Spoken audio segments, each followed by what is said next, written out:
बच्चों हम लोग पढ़ने जा रहे हैं बेसिकली एक्सेलरेशन।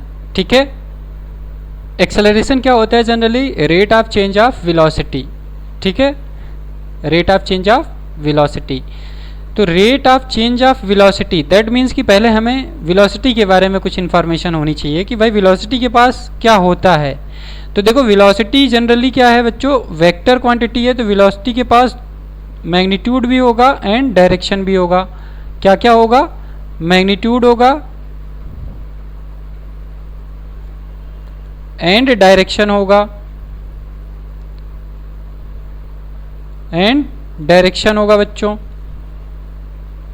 ठीक है, अब देखिए वेलोसिटी बेसिकली हम लोग रिप्रेजेंट कैसे करते हैं वेलोसिटी को?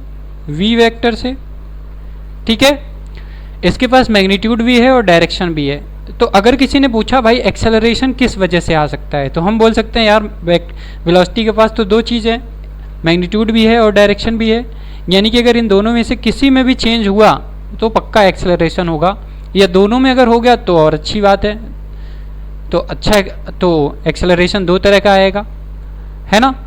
एक्सेलरेशन जनरली दो तरह का होता है। कैसे? देखो, अगर हमने बच्चों मैग्नीट्यूड में चेंज किया, मैग्नीट्यूड में अगर चेंजेज हमने लाए, ठीक है, मैग्नीट्यूड में हमने अगर चेंज किया बच्चों, तो जो एक्सेलरेशन पैदा होता है उसे हम लोग बोलते हैं टेंजेंशियल एक्सेलरेशन। कौन सा? Tangential acceleration.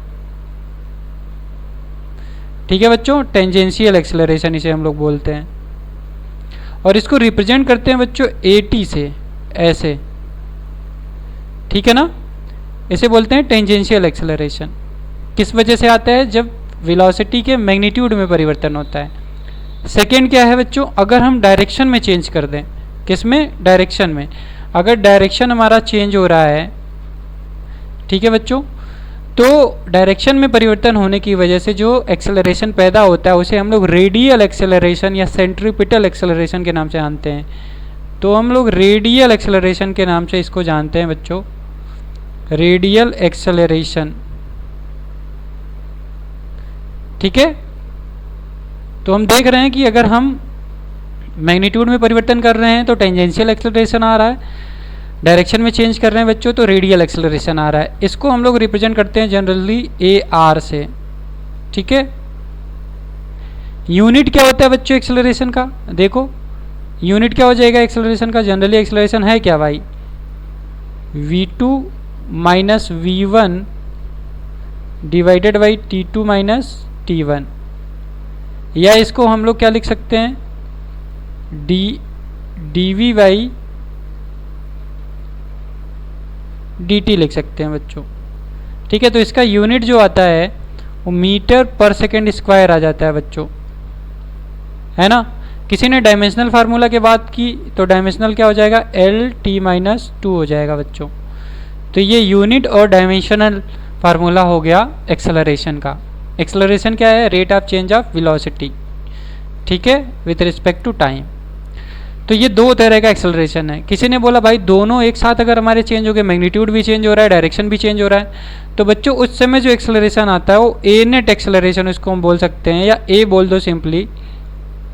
इसकी वैल्यू हो जाती है resultant of A tangential plus A radial, ये आ जाएगा उस समय ए नेट। अगर दोनों में साथ मैग्नीट्यूड एंड डायरेक्शन दोनों में चेंज हुआ, मैग्नीट्यूड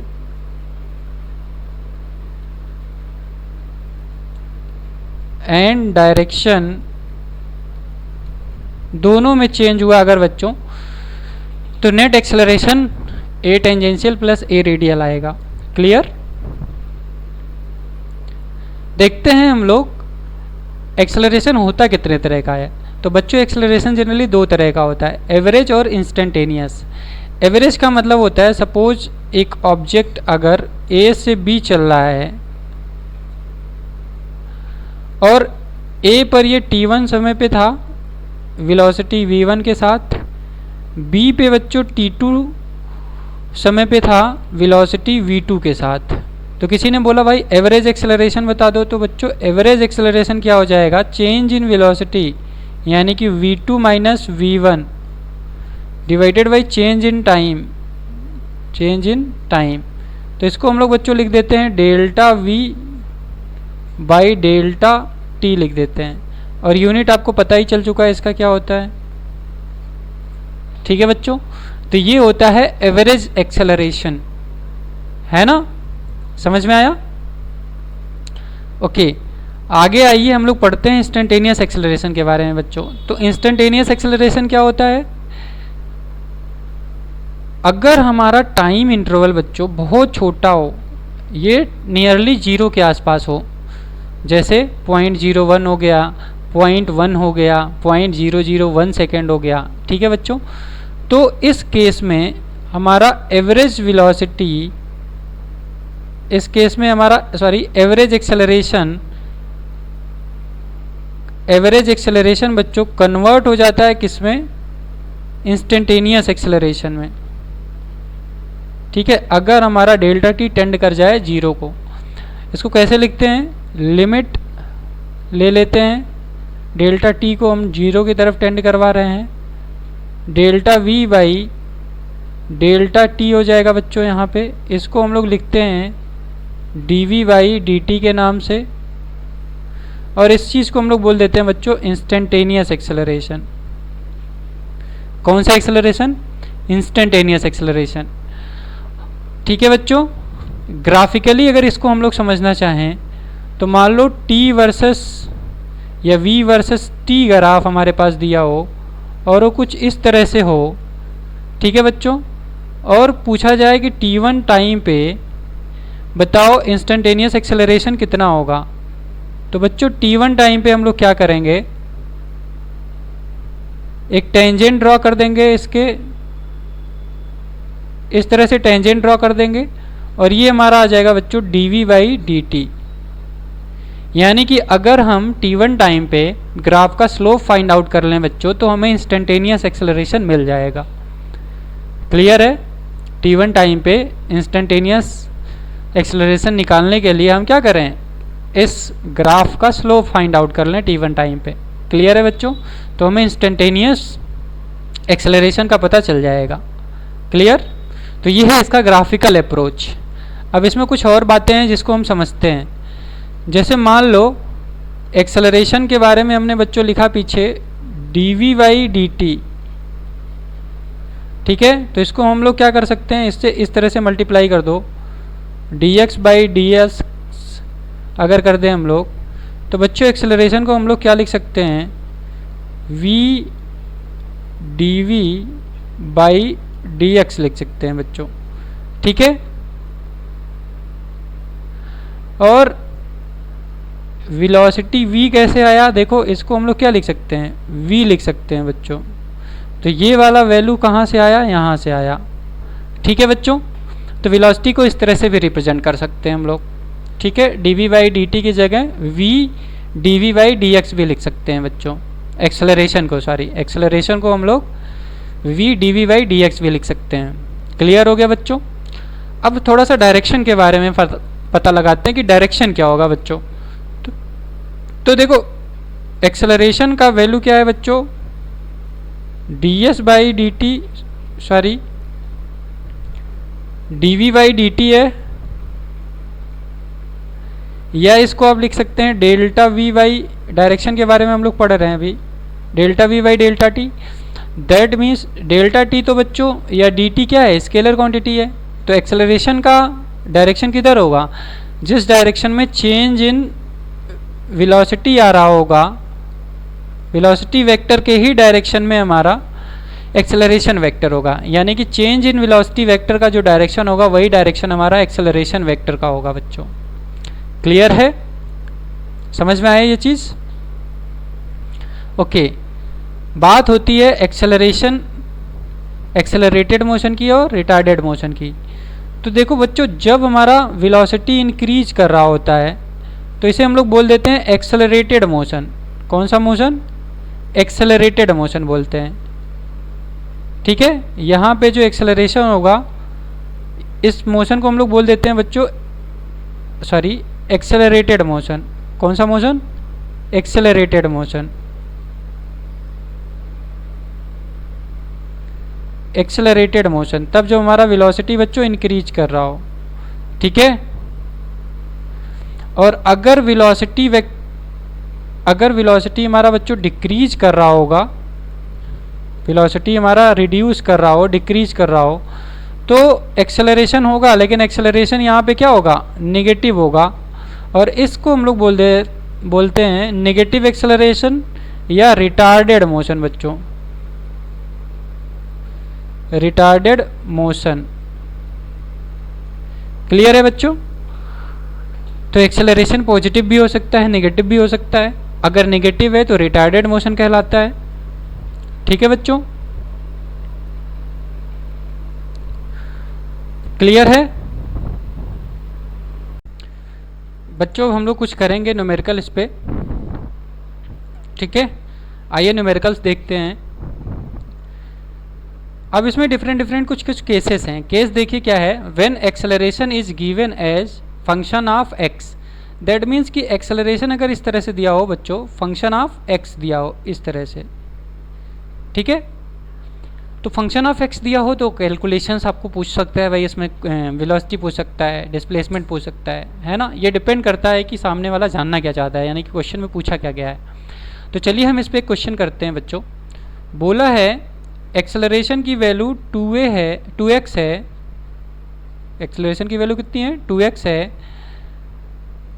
इनिशियली पार्टिकल 2 मीटर की डिस्टेंस पे रहा हो और शुरू में 3 मीटर पर सेकंड से मूव कर रहा हो। तो पूछा है कि भाई वेलोसिटी क्या होगा जब x की वैल्यू 5 होगा। तो देखो हमने पीछे पढ़ा था एक्सेलरेशन और वेलोसिटी में रिलेशन तब जब डिस्टेंस की रिक्वायरमेंट हो। तो बच्चों हम इसको लिख देंगे v dv/dx, यानी कि 2x हो जाएगा। ठीक है बच्चों, और इसको अगर लिखना चाहें आगे तो हम क्या लिखेंगे, v dv will be equal to 2x dx बच्चों। अब इसको हमने डिफरेंशियल इक्वेशन निकाल लिया। अब क्या करेंगे, इसको इंटीग्रेट कर देंगे। कहाँ से कहाँ तक, देखो x की वैल्यू जब 2 मीटर थी बच्चों, तो वेलोसिटी कितना था, 3 मीटर पर सेकेंड। x की वैल्यू जब 5 मीटर हो जाए बच्चों, तो पूछा है वेलोसिटी कितनी होगी, है ना।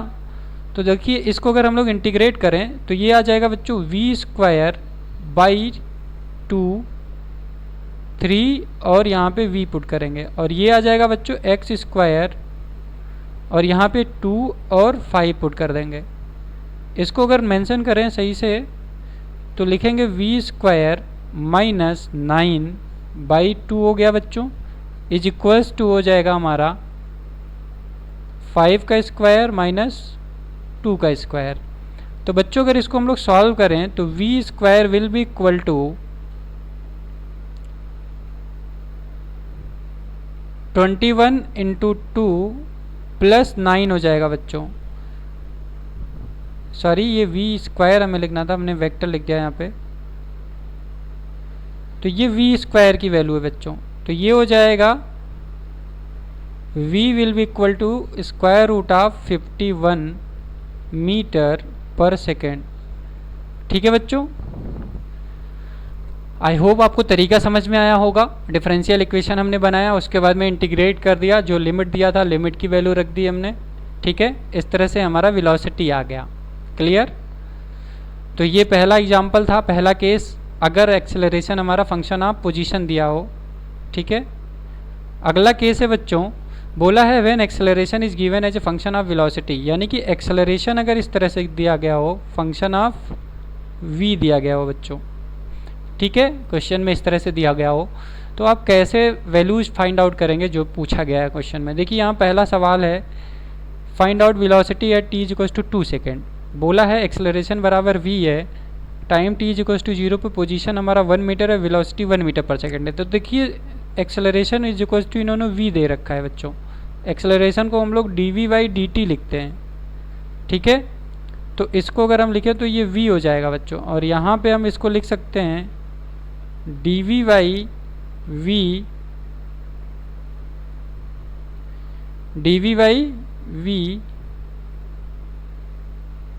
ये हो गया dv/v which will be equal to dt हो गया बच्चों।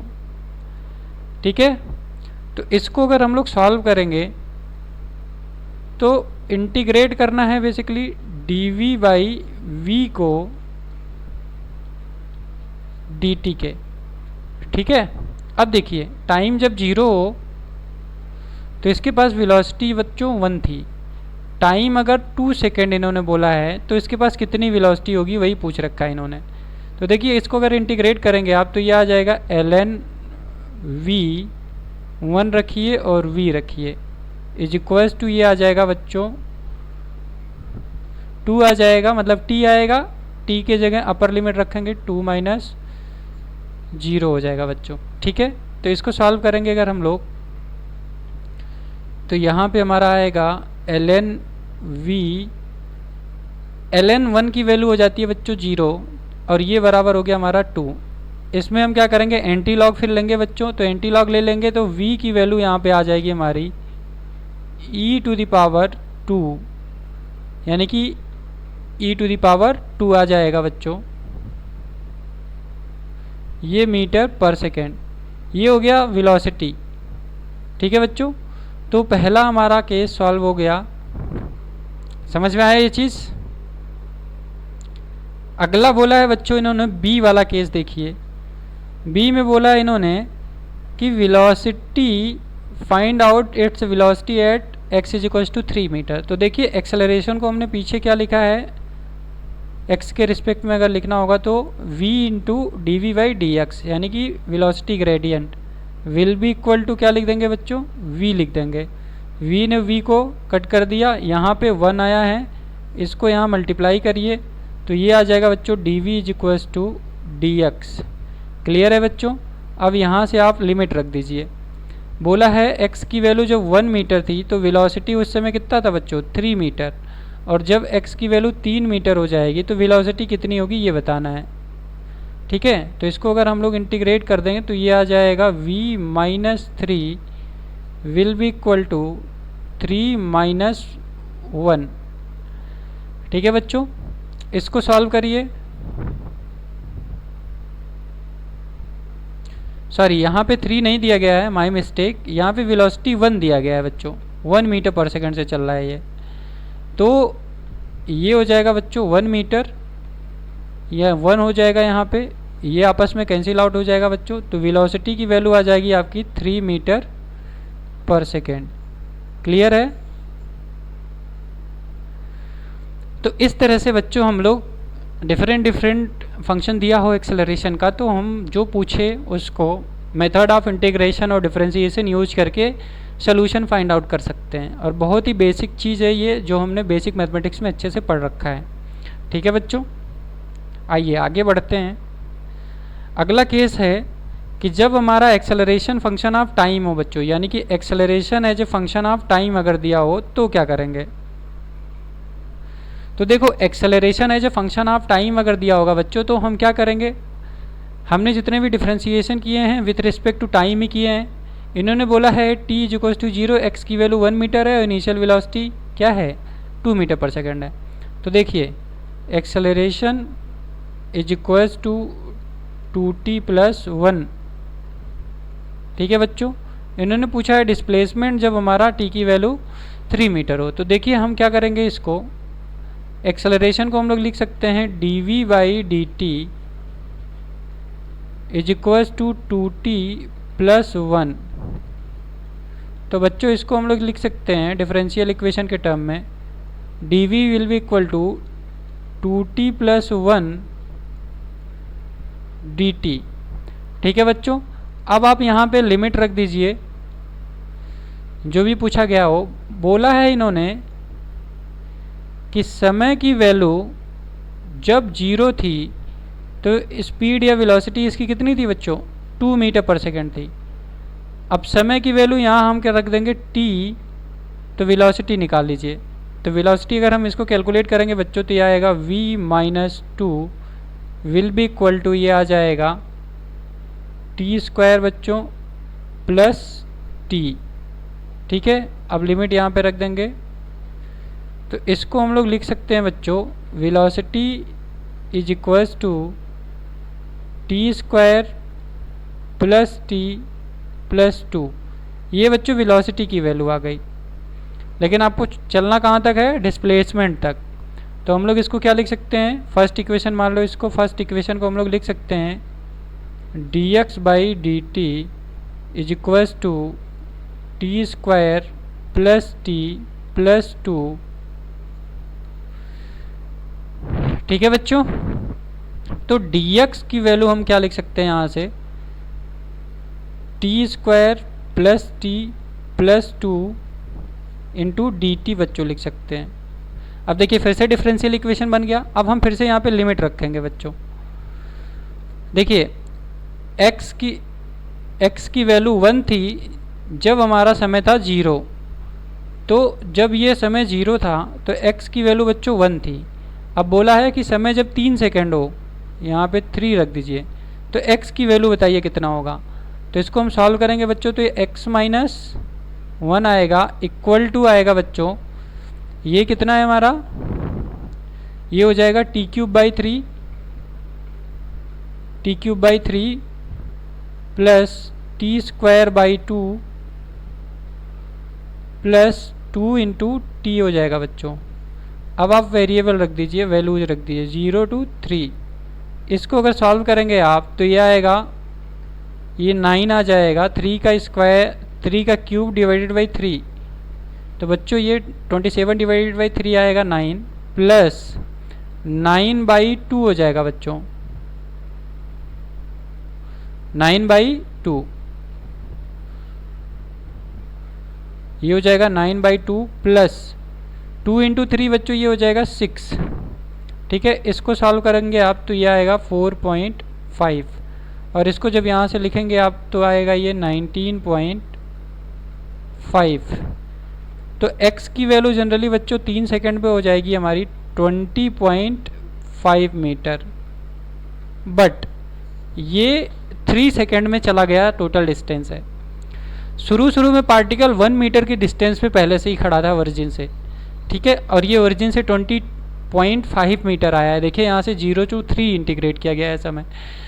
ठीक है, तो अब हमें डिस्प्लेसमेंट अगर लिखना होगा बच्चों, ये टोटल डिस्प्लेसमेंट आया है, डिस्प्लेसमेंट हम लिखेंगे यहाँ से x minus 1 that will be equal to 19.5 metre बच्चों। तो ये हमारा आंसर आया 19.5। क्लियर है बच्चों, ये 19.5 कैसे आया, समझ में आया आपको?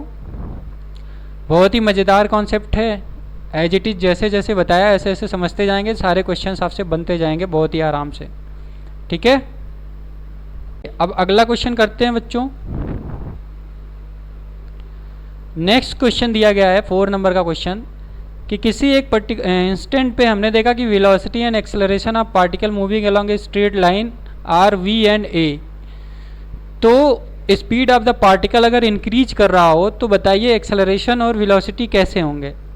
तो हमने पीछे भी डिस्कस किया है कि अगर बच्चों स्पीड या वेलोसिटी हमारा इंक्रीज कर रहा होगा, ठीक है, दैट मीन्स कि एक्सेलरेशन क्या होगा उस समय, पॉजिटिव होगा या नेगेटिव होगा बच्चों? तो एक्सेलरेशन उस समय पॉजिटिव होगा। दैट मीन्स कि वेलोसिटी हमारा बढ़ रहा है या स्पीड हमारा बढ़ रहा है तब जब हमारा एक्सेलरेशन पॉजिटिव है, यानी कि एक्सेलरेटेड मोशन हो रहा है बच्चों। तो देखिए इसमें कौन सा ऑप्शन सही है, पहला ही ऑप्शन सही है बच्चों। एक्सेलरेशन बढ़ा है 0 से, वेलोसिटी बढ़ा है 0 से। दूसरा नहीं होगा, तीसरा देखिए पॉसिबिलिटी नहीं है, चौथा देखिए पॉसिबिलिटी नहीं है। वेलोसिटी तब इंक्रीज करेगा जब एक्सेलरेशन नॉट इक्वल टू 0 है ना, और वेलोसिटी तब इंक्रीज करेगा जब एक्सेलरेशन क्या हो, 0 से बढ़ा हो। और वेलोसिटी अगर डिक्रीज कर रहे हैं यानी कि एक्सेलरेशन क्या है बच्चों, लेस देन 0 है। तो ये चारों केसेस में फर्स्ट ऑप्शन सही है हमारा। आगे आइए देखते हैं क्या है। बोला if a body is moving with constant speed then its acceleration. तो बच्चों इसको हम समझने के लिए एक सर्कल पहले ड्रॉ करते हैं। ठीक है, ये पहला केस, और दूसरा इस तरह से ऐसे ड्रॉ करते हैं, है ना। मान लो एक पार्टिकल है P, पार्टिकल P है बच्चों, जो इस तरह से मूव कर रहा है, ठीक है, और एक पार्टिकल, वही पार्टिकल P है जो इस तरह के पाथ पे ऐसे चल रहा है, ऐसे चल रहा है। ठीक है, तो पाथ 1 और पाथ 2 को देखिए ज़रा। पाथ 1 में बच्चों एक्सेलरेशन जो है वो टुवार्ड्स सेंटर है, तब जब ये कांस्टेंट स्पीड से मूव करेगा तो इसको बोलते हैं यूनिफॉर्म सर्कुलर मोशन।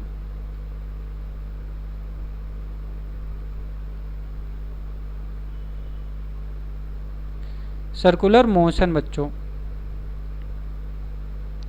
ठीक है। और इसे बोलते हैं, इस पाथ को बोलते हैं कर्विलिनियर पाथ।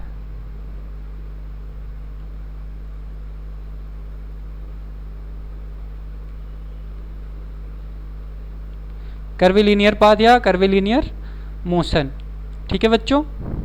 तो देखिए सर्कुलर मोशन में अगर स्पीड हमने कांस्टेंट कर दिया, पीछे जब हमने स्टार्ट किया था एक्सेलरेशन तो स्पीड अगर कांस्टेंट कर दिया यानी कि मैग्नीट्यूड में कोई परिवर्तन नहीं हो रहा है बच्चों, यानी कि डायरेक्शन में यहाँ चेंज हो रहा है। तो पहले केस में बच्चों डायरेक्शन में अगर चेंज हो रहा है तो एक्सेलरेशन कौन सा आएगा, रेडियल एक्सेलरेशन आएगा।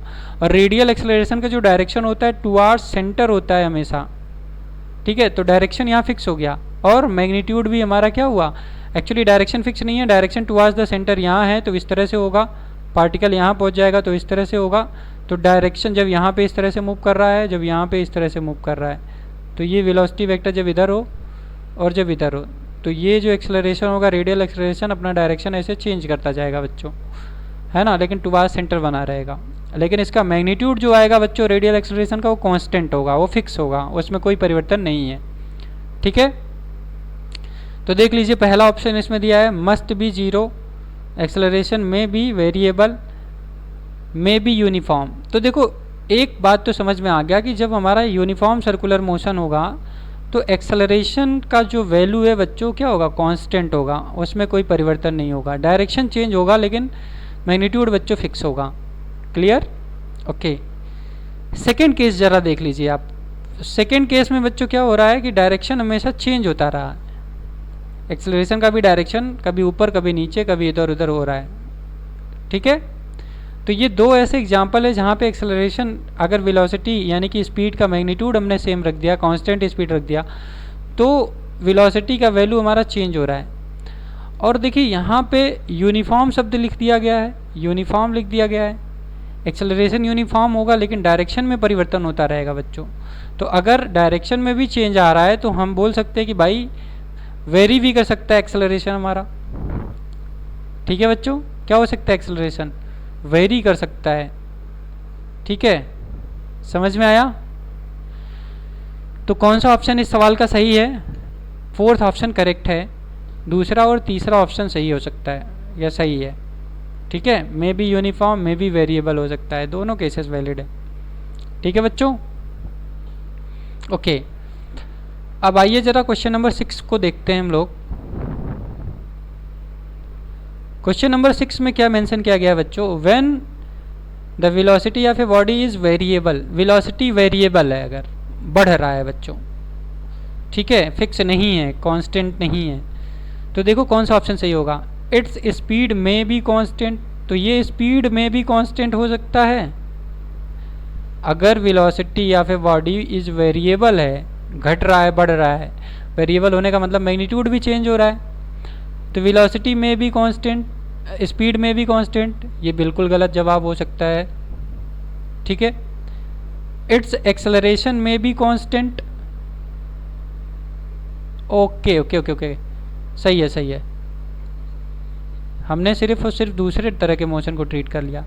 अगर बच्चों when the velocity of a body is variable हो बच्चों तो इट्स स्पीड में भी कांस्टेंट, बिल्कुल सही हो सकता है ये यूनिफॉर्म सर्कुलर मोशन। अभी देखो हमने यही पीछे ऊपर देखा एग्जांपल कि अगर पार्टिकल सर्कुलर मोशन में कर रहा है तो देखो इसका डायरेक्शन तो चेंज हो रहा है ना हमेशा, वेलोसिटी तो वेरिएबल हो गया तभी तो एक्सेलरेशन आया था। अगर वेलोसिटी वेरिएबल हो गया बच्चों तो ये कहना आसान भी है टफ भी है कि इसका स्पीड जो है कांस्टेंट हो सकता है। तो बच्चों इसका स्पीड अगर यूनिफॉर्म सर्कुलर मोशन है तो इसका स्पीड कांस्टेंट हो सकता है या होगा ही होगा। यूनिफॉर्म सर्कुलर मोशन में पार्टिकल का जो स्पीड होता है कांस्टेंट होता है, डायरेक्शन चेंज होने की वजह से एक वेलोसिटी में चेंज होने लगता है, उसकी वजह से एक रेडियल एक्सेलरेशन आ जाता है। तो बच्चों स्पीड तो में कांस्टेंट हो सकता है, ये ऑप्शन सही है। अगला ऑप्शन है बच्चों इट्स एक्सेलरेशन में बी कांस्टेंट, इसका एक्सेलरेशन कांस्टेंट हो सकता है। इट्स एक्सेलरेशन में भी कांस्टेंट, तो कांस्टेंट हो सकता है बच्चों एक्सेलरेशन, ठीक है। स्ट्रेट लाइन में मोशन है, मान लो वेरिएबल है वेलोसिटी मान लो, तो एक्सेलरेशन कांस्टेंट होगा, उस केस में हो सकता है कांस्टेंट हो, ठीक है बच्चों। अगला सवाल, it's acceleration, it's average acceleration में बी कांस्टेंट। हाँ ये भी हो सकता है भाई, जैसे एवरेज एक्सेलरेशन की वैल्यू क्या है बच्चों, v2 minus v1 divided by t2 minus t1 है, ये बच्चों फार्मूला होता है एवरेज एक्सेलरेशन का। तो एवरेज एक्सेलरेशन में भी कांस्टेंट बिल्कुल सही हो सकता है। मान लो ये डिफरेंस बार बार डिफरेंट टाइम इंटरवल के लिए ये क्या है, ये सेम आए डिफरेंट टाइम इंटरवल के लिए। अगर ये सेम आ रहा है इसका मतलब एक्सेलरेशन क्या है, एवरेज एक्सेलरेशन बच्चों कांस्टेंट हो सकता है। तो इसका देखो सारे ऑप्शन सही हैं, ऑल ऑफ दीज करेक्ट, ठीक है। फोर्थ ऑप्शन करेक्ट है बच्चों, समझ में आया इतना बच्चों। अब नेक्स्ट क्वेश्चन देखते हैं।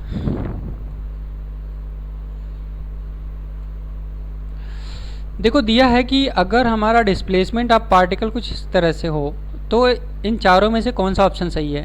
पहला ऑप्शन है बच्चों वेलोसिटी पार्टिकल का हो सकता है inversely proportional of time t।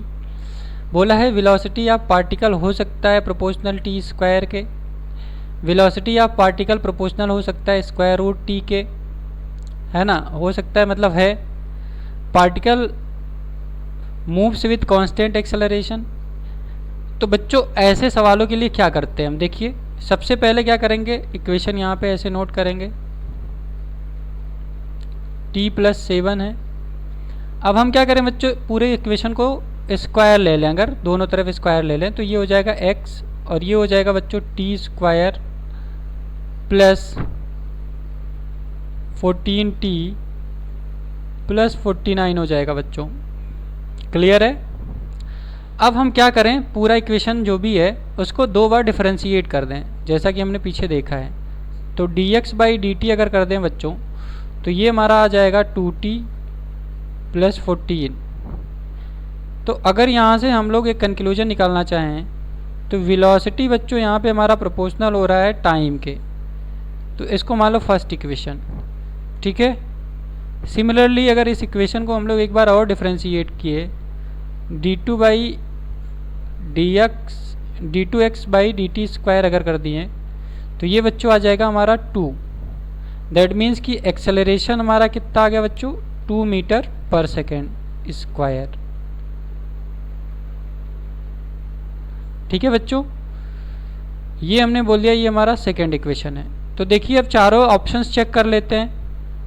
तो पहला ऑप्शन देखिए बिल्कुल सही नहीं है, इनवर्सली प्रोपोर्शनल दिया है टाइम के, जबकि यहाँ पे वेलोसिटी हम देख रहे हैं फर्स्ट इक्वेशन में डायरेक्टली प्रोपोर्शनल हो रहा है।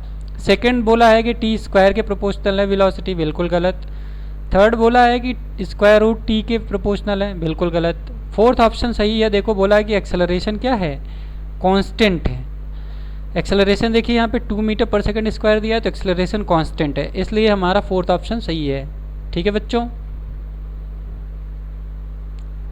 जिस तरह से समझाया जा रहा है उसी तरह से आपको अप्रोच लगाना है प्रॉब्लम को देख के, और अगर आप सारे procedure as it is follow करेंगे बच्चों तो कोई भी सवाल फंसेगा नहीं आपसे, और सारा कॉन्सेप्ट आपके दिमाग में होगा, क्लियर है। हमने जितना भी है एक्सेलरेशन से रिलेटेड सिर्फ और सिर्फ एक्सेलरेशन से, देखो हमने यहाँ पे और कोई भी चीज़ हमने यूज नहीं किया है बेसिकली, ठीक है। तो एक्सेलरेशन से रिलेटेड जितनी चीज़ें हैं सारी की सारी चीज़ें हमने यहाँ पे एक्सप्लेन कर रखी हैं, ठीक है बच्चों। तो बहुत ही इत्मीनान से आप लोग बैठ के इस वीडियो को देखिए आराम से, और पीसफुल माइंड से देखते रहिए, बहुत मज़ा आएगा आपको, ठीक है। और फिजिक्स आपको पता है बहुत ही आसान सा सब्जेक्ट है, इसमें ज़्यादा कोई परेशान होने की ज़रूरत नहीं है। क्यों? क्योंकि हमारे आसपास जो सारी चीज़ें होती हैं वही हम लोग पढ़ते हैं इसमें, ठीक है। तो प्रॉब्लम नंबर 8, 8वां प्रॉब्लम हमारा है बच्चों, the velocity v of a body moving along A straight line with time दिया गया है इस तरह से। बोला है टाइम और वेलोसिटी मीटर पर सेकेंड और सेकेंड में है, तो एक्सेलरेशन ऑफ बॉडी बोल रहा है 0 होगा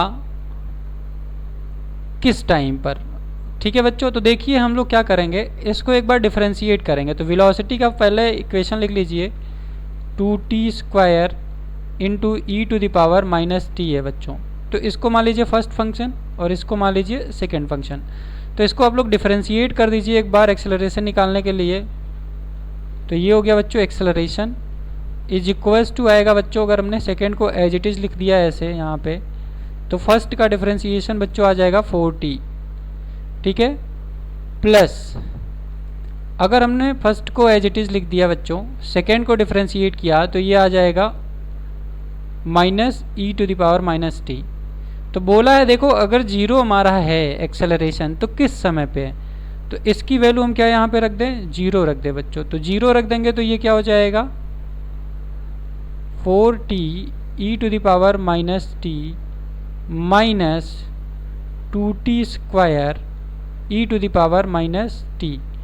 तो देखो अगर इस इक्वेशन को हम e to the power minus t से अगर डिवाइड कर दें तो काम चल जाएगा, और फिर t 2t से डिवाइड कर दे तो यहाँ 2 बचेगा बच्चों और यहाँ t बचेगा।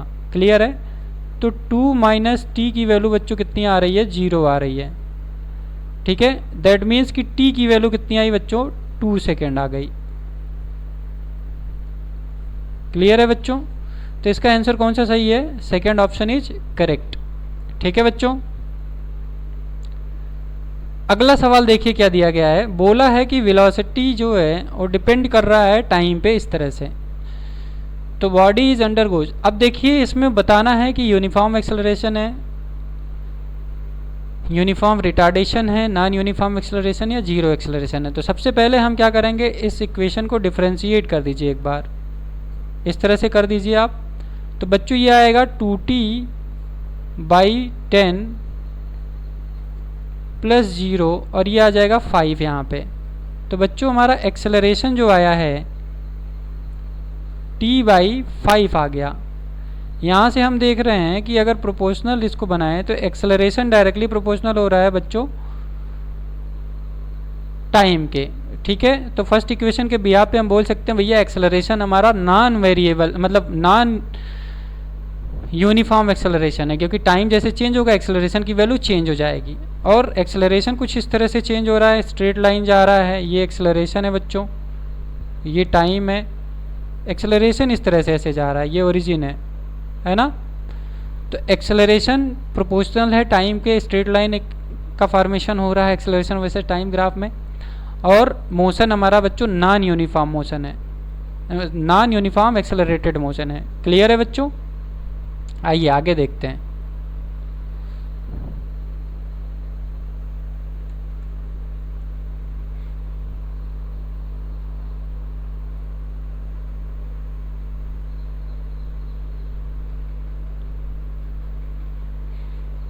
ठीक है,